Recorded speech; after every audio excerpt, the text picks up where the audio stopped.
ከኔ ጋር ጨርሷችሁ ተመልሶ ሲመጣሽ እንደማትቀበዩ አይነት አክት አታድርጊ። ብትቀበለው እኮ ምክንያት አለ። እህቴም ብትሆን አክስቱ ናት። አክስቱ ሆና ደግሞ ምንም ልታደርገው አትችልም። አልፈልግም። እሷም የልጆች እናት እኮ ነች። ምን ሆነሻል? እሷ ዝም ብሎ የሆነ የእናትነት ስሜት ያላት ሴት አይደለችም ሲጀምር። ኦ ማይ ጋሽ ኦ ማይ ጋሽ ማለት አሁን ነው ጋይስ፣ የምሬ ነው የምላቸው።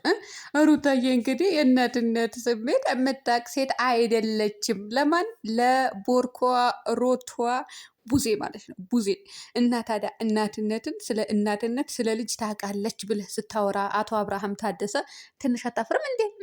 ስለ እናትነት ምን እንደሆነ ብታቅ ኖሮ የሩታ ልጅ ዘርፋት ወስድ ነበር እንዴ?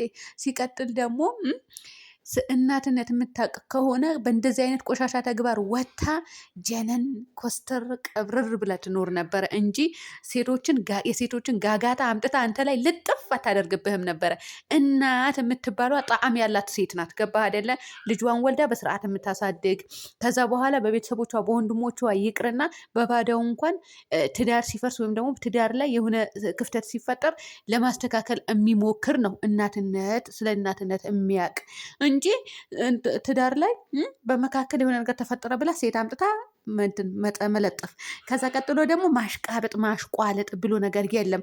ሌላኛው እንግዲህ ሄርሜላም ከኔ ጋር ጨርሶ ሲሄድ አንቺን እንደማትቀበዩ አክት አታድርጊ። ብትቀበለውም የ80 ባሏ ነው፣ ብትቀበለውም ደግሞ የልጇ እናት ነው ማለት ነው። የኔ እናት የምሬ ነው የምልሽ። አንዲት ሴት ከወለደችበት ባሏ ላይ ወይም ደግሞ ከወለደችበት በቂ ነው። ካገባችው ብቻ አይደለም፣ ከወለደችበት ልጇን ቅይጥ እንዲሆን አትፈልግም።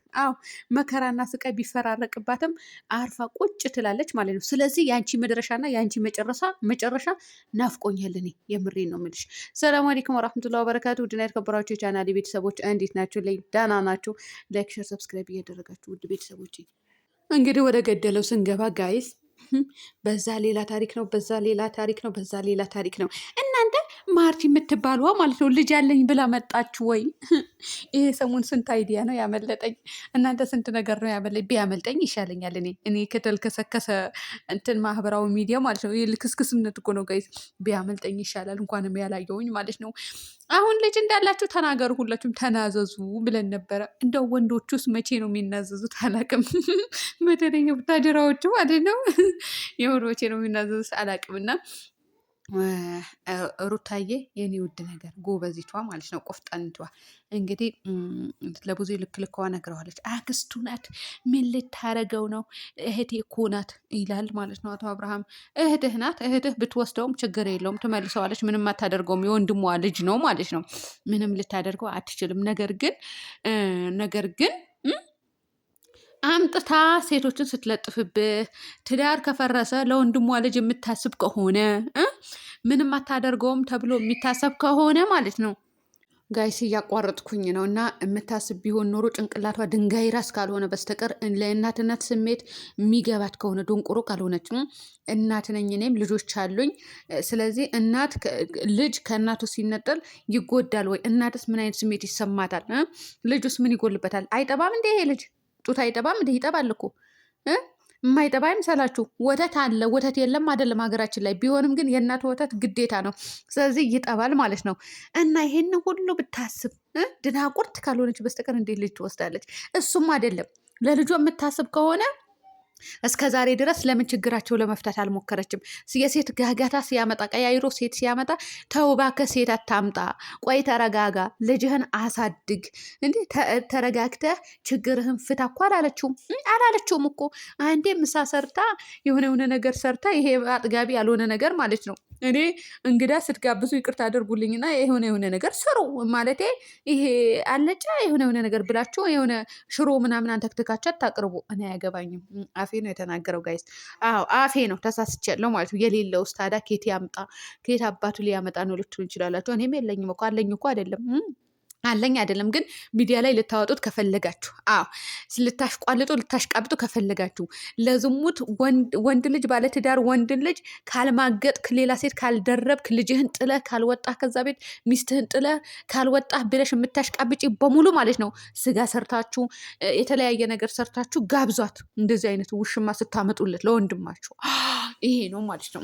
ብታስብ ኖሮ የዛኔ ነበረ ስለ ልጅ የምታስብ ከሆነ። አሁን ሰሞኑ እኮ እንደተጨነቀ ሰው እንዳሰበ ሰው አንቺ የእናትነት ብቁ አይደለሽም፣ ልጁን አምጪም አያቱ ጋር ማደግ አለበት። እናንተ አልጨረሳችሁም።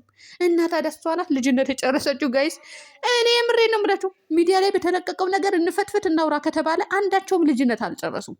ቡዜ ትበሳለች አብሶ፣ ምክንያቱም ትልቅ ሰው ናት። እነዚህ ጫጩቶች ናቸው። አብርሃም የሚሆን ሩታ ማለት ነው። አብርሃም እንኳን ይበልጣታል በሩታ ላይ፣ አያገባኝም።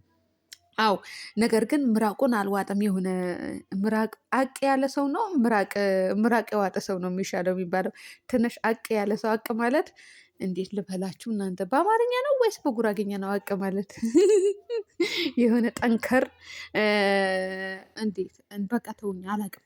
አዎ እና እንደዛ ነው የምላቸው ውድ ቤተሰቦች። ብታስብ ኖሮ የሴት ጋጋት አታመጣበትም ነበረ። ልጋብዝሽ ብላ አታመጣትም ነበረ። ከዛ በኋላ የመጨረሻ እድል ስጪው አትላትም ነበረ። መቼ አሳደጋችሁ? ሲጀመር ቡዜ የራሷስ ልጅ መቼ አሳደገች? እውነት መቼ አሳደገች? ቡዜ ማለት ነው። ይቅርታ አድርግልኝና የራስሽስ ልጅ መቼ አሳደግሽው? መቼ አሳደግሽው? አላሳደግሻቸውም እኮ ያው በትነሽብናል እንዴ። ያሳድግልሽ ፈጣሪ ያሳድግልሽ። የምታምኒበትን ፈጣሪ ያሳድግልሽ። እኔ ምንም ልል አልችልም። የምታምንበትን ፈጣሪ ያሳድግላት። እኔ ምንም ልል አልችልም ውድ ቤተሰቦቼ። ነገር ግን መጀመሪያ የራሴን ልጅ እንዴት አድርጌ ማሳደግ አለብኝ፣ የራሴን ልጅ እናትነት ማለት እንዴት እንደሆነ መጠንቀቄ ማወቅ አለብኝ። ከዛ በኋላ ነው ስለ ሰው ልጅ ማስበው። እንዴ የራሴን ልጅ የትን በትኜ ከዛ በኋላ እዛ ጋር ሳሽቋልጥ ሳሽቃብጥ፣ ወንድሜም ትዳሩን ፈቶ ልጁን ትቶ ሌላ ሴት እንዲያመጣ እያደረግኩኝ ከዛ ለልጁን ላስብለት። መቼ የራሴ ስለ ራሷ ልጅ አሰበችና ነው ስለ ራሷ ልጆች። ለነገሩ ለእናትነት ብቁ ስላልሆንሽ ነው መሰለኝ ለአያቶቹን የሰጠሽ። አዎ ለአያቶቻቸው የሰጠሻቸው ልጆች። እውነት እንደዛ ነው ውድ ቤተሰቦቼ። እንዲህ ለሩታም ስጪ አይደል የተባለችው። ስለዚህ ለእናትነት ብቁ ስላልሆነች ነው። ለማንኛውም ሩታ ጨርሳ ተናግረዋለች። እኔ መናገር አይጠበቅብኝም ማለት ነው።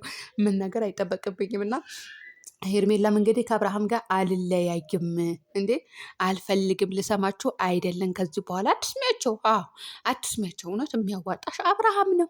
ሴትነትሽን ክብርሽን ዝቅ ተደርጎ ሲሸቀልብሽም እልል ብለሽ ተቀበይ። በቃ አዎ እኔ አንዲት ሴት ሴትነቷ ስታወርድና ዝቅ ስታደርግ ደስ አይለኝም። ነገር ግን እኔ ዶላር ይሻለኛል ከክብሬ የምትል ሴት ተስራ፣ የትኛውም ማለት ነው። እኛ ምን አገባን? አይመለከተንም። እና እኔ ጋር እምቢ ብሎ ከኔ ጋር ጨርሶ ሲመጣ አንቺ እምቢ እንደምትይው አይነት አክት አታድርጊ። አክት ብታደርገው እንኳን የልጁ አባት ነው፣ የፈለገችው ነገር የማደርግ መብት አላት። ተንበርክካ አልቅሳ ብትለምነው እንኳን ባልዋ ነው። አለቀ። የምሬ ነው። አሁን አንዳንዶቻችሁ እኮ ታሽቋልጣላችሁ፣ ታሽቃብጣላችሁ። የእናንተ ባል ቢሆንስ? እውነት የእናንተ ህይወት ቢሆንስ? ሪል አይደለም እኮ እናንተ እኮ ብለሽ አፍሽን ከፍተሽ ዝም ብዬ ገባብሽ እየወጣብሽ ትውያለሽ። ከዛ ሁሉም ነገር ሪል ነው ላንቺ እውነት ነው ማለት ነው። ግን እውነት አይደለም። ገባችሁ? ግን እውነት አይደለም አይደል? ይሄ ሁሉ ድርጊት። ነገር ግን እናንተ ምን ማሰብ አለባችሁ? የኔ ህይወት ቢሆንስ፣ ለምሳሌ የኔ ትዳር ቢሆንስ፣ እዚህ ጋር እኔን ልጅ ኖሮኝ ትቶኝ ሄዶ ከሌላ ሴት ጋር ይህንን ድርጊት እያደረገ ቢሆንስ ብላችሁ አታስቡም እንዴ?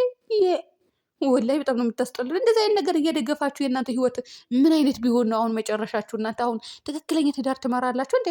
አግብታችሁ ወልዳችሁ የምትኖራላችሁ እንዴ ከአንድ ወንድ ጋር? ከዛም ካላላችሁ አረባጃችሁ። ሰላም ሆኖልኝ ውድ ቤተሰቦቼ።